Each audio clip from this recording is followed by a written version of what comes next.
Ebenezer and Pisga Agency chhuak veng thar hi Ministry of External Affairs Government of India Noya Recruiting Agency ania foreign na thok du tan agency rin tlak level sen tlak kan ni tin training center fil file hostel theng thunom ta ko omboke kan naw ti an ma ani du tak an pom thlap na kan zon sakin an kal main en kim fil file ta karwa man chin ania foreign anum chung zungin an har sat na te bil zui ringin an na thona mun Singapore at lo chin an ni bok tin ke ma ni noya kal te central license nei chup te na anti the insurance kan ti sak thei boke foreign na thoi du chuan min lo pan ve ngai don ya Ebenezer and Pisga Agency chhuak veng thar phone number 8131 984 127 7005 362 905 foreign na thok du te chuan Ebenezer and Pisga Agency te hi in lo be theu don ya ole tuna chuanin kan ria kang he ni zan lama Isaac at site A kan react to chuanin site A mi chuanin site B nge ya site B heng tikangen ron chuang kan tia kan lo ngai venture char kan lo ngak char tuna hianin an ron upload ta thakop mai chan chu site A mi chuanin site B ma site B poi kan react zelang hey yang Mizo Association YMA Tuikual North branch chuanin veng chung mi puiten hen angyen na han ron tia hei press release ang khan ron siam don emo kalo tia ama ro chu veng chung mi puiten hen angyen na angin an ron siama engma problem om chuang lo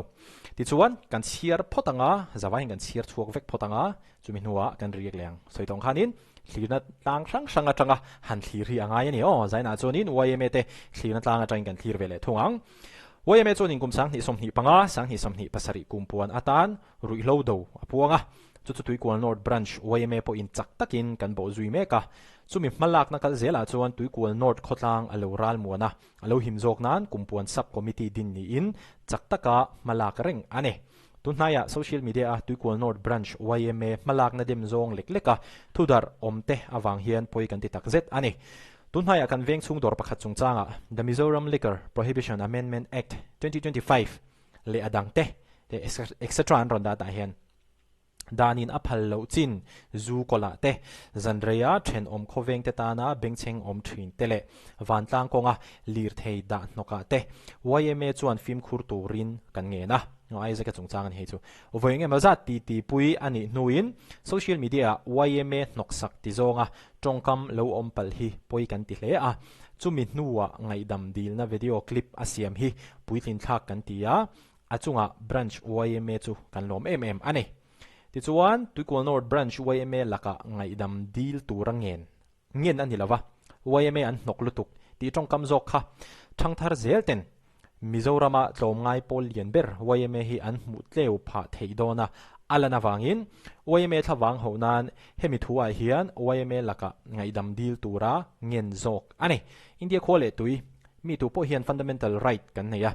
inza ton sak tur kan neya kan dikna chan vo right kan shiat tuk zeta poimo chu khwale tui thani tura mo phurna duty shetur le len turin kanin ngen bok ane social media mangtu mi then khat thudik ji kluak lo manga thiam taka dot soi mangte awangin kan society a abik takin mi mal zalen na rabe sak ang hiala YMA te puna om train hi thil ani na tak hrelo chuizui lo wangle engma thu bulbal shemha salowa soive mai maya kan ngai ane YMA chuan ruihlo do konga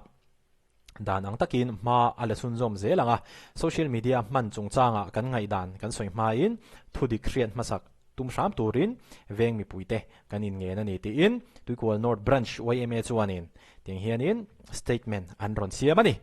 he thila hi kan reaction tak takanga ti chuanin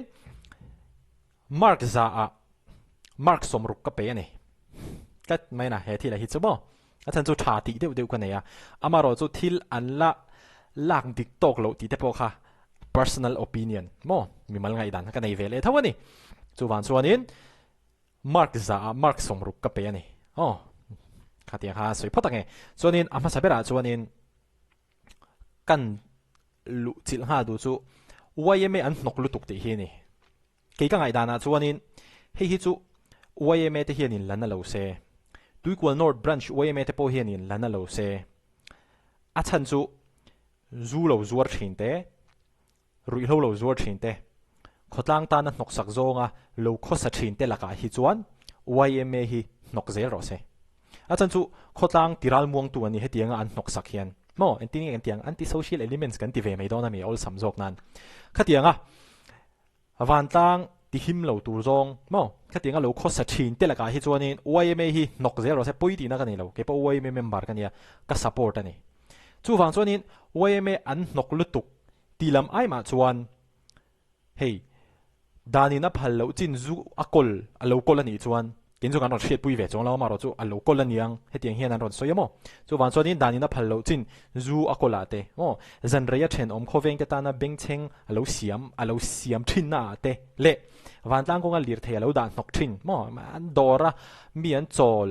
kalan tam lutuk in kong alo block thin nge po se chuang lo khatiang kha thil om dan ani chuan kha thil theng tak tak ani kha thil theng tak tak ani chuan le thil theng tak tak ani thil theng tak tak ani chuan khang awang khan ngai dam dil zok ta se te ka lo ti mai ke ma chuan athan chu khang te kha chu ataka thil theng ataka ti ani amaro chu mi in ngai dan aneya angai dan kha asoi ve ma ya ke phejon in angai dan kha adik ka tia kha ka ngai dan kha ron soi ve to khamo YMA an nok lu tuk te hi nokang chu mo khi tak khi YMA khian lan na lo se ngai dam dil tir lo se YMA an nok lu tuk tiếng trong cam anh ấy tiếp bộ khi mà mi bùi tầm rồi hiện cảnh xe đó lâu phim kế bên cả xe về cháu khát tiếng lâu trong tiếng khát tiếng khát đi sấy lâu phê xe dù mi tầm rồi khi hiện cảnh xe đó lâu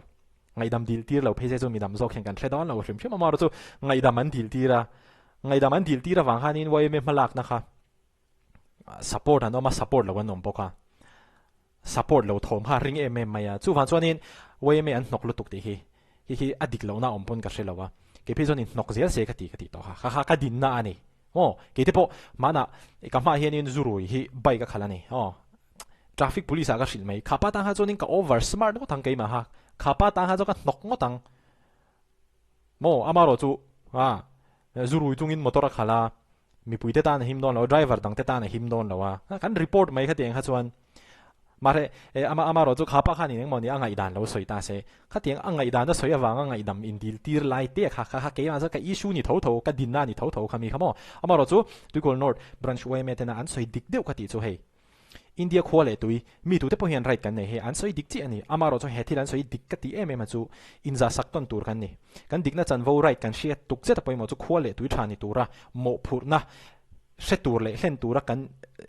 se tur kan ni helai te apui mo ka ti tok achan chu tun la ya thang thar gen alpha ho te pon ni tho gen z te po tam tak an ni tho ka rai ta lo man ti awanga aya upa zana nei mi lo te menar shelo em te nu le pa thu oi du me le nu le pa te pona nial ngai na an shelo zil ngai na an shelo thang thar thala hi kan om ve tho ka rai ta lo man te khanin ani luling em mai ni right an nei kha an shelo tok amaro chu right an nei thluk zeta poimo chu khole tui thani tura an mo phur na kha an len nge hlen lo ti kha apui mo le tuk thomani hei taka hi chuanin an ron fu thlot ka ti Tuikual North branch YMA te hian mo right kan nei adik chumi tuk zeta poimo chu khotlang tan kan nok sak lo mo kha ten te apui mo lu tu ani hemi chungcha hi chuanin Tuikual North branch YMA te hi an ron fu ka ti tak zeta soi to ang khanin hemi YMA an nok lu tuk ti tongkam aya ke mana lo ngai mo zok ka nei ya Isaac na asoya khan mo YMA te hian hemi chunga hianin hemi wangzok hi mon le hetianga ngai da mandil tir le ti te po ki chong ngai dang kalo nei zo khani chu wang chu ni ani zana po khanin YMA an nok lu tuk ti kha ke chong ka soilan mi lo achan chu asoi dika khan ka nga ya khotang le hetiang mi pui wan tlang ta na nok sak te la jon YMA te chu nok ang chu nok tur lom tro VDP ke ne jan nokang khatiang la ka ne kha jonin engma problem ka nei lo amaro chu ni zana Isaac na thilaron choi ken ria ka pakha ka ri ro lo omreng cho entinan athu soi kha ang yelang an chokaron soi chok thei to don lo amaro chu hetiang zong de hlek hian in lo interpret thei in ka ria YMA te malak na awang hian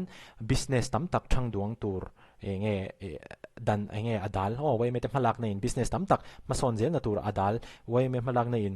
economy lian zel tur adal tia ang chi zonga kan lo ngai thei tur kha ram nu khoi thil de zo khlek lo mi ka lo tia kha ke ma kha chonin ka ril ru khani na lo lang lian zo kani YMA an nok lo tuk ti ai ma hi chon mo chu tak chu nia YMA na hetianga ngai dam deal tura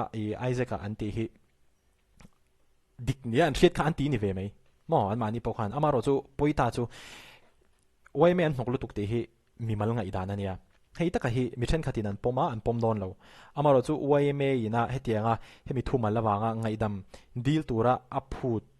hi chu nakina thleng le don ani chuanin tlemin a film khur ve de wangai don a chan chu YMA ven him an du luata mitam takin an dem pha de thei kha thil thleng ve thei ani amo kini po YMA member kan ni soitong khan zu ka ingai lawa zu zor ka support lawa frank de chuan zu zor ka support don lo shim mo chu wan chuanin YMA hi chu tianga ai se kana asoya wang mai mai a ngi nga khatianga che tur khan ni don lo shim a din ngai dinga ma la ngain ala chhozel don ala reng don hi chu ni zana po khan ka soito amaro chu ka main issue kha chuan ngai dam indil tirna atlingem ti ero kha chu kha zona la ne fana amaro chu YMA POV tangin hanin thlir puile ta ila heta hianin eng tianga ringe danin aphal lo zu lo kolto eng tianga ringe I then om khofeng te tan bing cheng alo siam to chuan eng tianga ringe traffic ti boy vek khopa a customer emo ama te pon nianga ka hela wa ka chu lir thei konga te nok sak taka an lo da to khang zong zong han thlir kha chuan YMA na hetianga ma an lo la social media me tha dei to a YMA an nok sak lutuk ti an soi an lo mu vele te pon ni thea chan chu soina rei to me tha dei a soi ni to a tuna august ni to a khatiang an lo mu le no awang khanin YMA te lunga oi vak lawa chu wang chuanin hetiang thil alo ni to awanga ngaidam an dil tir te po kha ani vele thei tho no khami kha YMA POV atanga han thir phui chuanin thil om le thei tho ani chu wang chunia tuna hetianga vengchung mi puiteng na an ron se mi soitong hani thati na lai ka nei a thalo ti na lai ka nei bokta chu wang chunia 60 out of 10 60 out of 100 kha kan score tir na chan mo enga po chu ni se tikhanin aizaga POV kan threto a chuanin YMA te lampang an POV kan threle to bokani kati kha chuanin mi puiten ngai dan hi kan siam thiam to viewin arin om ani po ni se YMA te in malak na a tha ka tia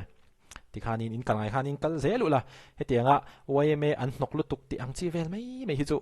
boipui lutuk du su asan chu personal opinion ani hetianga opinion nei hi chu ai zekana aron soi chualo po hianin hetianga ngai dan nei hi chu an tam don lutuk an tam ve hrim kan tam to ngai dan inang lo tak ngai dan in ang vek thei lo boka ngai dan inang lo tak kan tam to maro chu ngai dan in an lo wanga khatianga lo express awanga ngai dam indil tir kha chu tlem chonin film khur de wangai don ni achan chu tum lo de win min YMA an mu dik lo pha le vieu ang ti kha hlom de zo kani an ti de tiang kha tiang khamo ha po kha ngai dan thawani ka ngai dan kha ani kha chuanin enge soi ve mai anga te po min lo ngai ve le thei thawa mo kha tiang mai kha ne chonin thil pakhat le chu branch YMA veng pakhat branch YMA pakhatina namdang pasal nei lo tura mei chia te direct te wa khatianga awa be te po kha khang teng te po kha atong kam man kha moi lo em mi ni khang te po khamo soi le thi ni la atong kam man kha moi lo em maya chu wan chuanin khang te po khanin tianga injir ti na kan ti chhuak don ni chuanin gender pakhat kha tianga watir ngot lo khan entinan I namdang nupui pasalani ti angchi zo te khanin rual talo lo ila namdang pasalani tia kan mei chia te watingar wak khingar ngar lo khan kha free advice ve me ni chu kha tianga ni kha chuanin a message ate a message ate po khatle mi na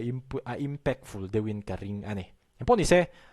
side B kan threto side A kan threto boka tikha chonin mi pui po ngai dan kan siam thiam to view win ka ring ani soi to hang ki chu ka din na ngai ka ding reng ka ti kha YMA te malang na ka support khodang le veng chung ti ral mo na hetianga man la hi ka support amaro chu ngai dam indil tir na atlingem thumal pakhata soya wang khan te ra kha chu ka ngai ke ka din na ngai ka la ding reng video like ani mula theu do ni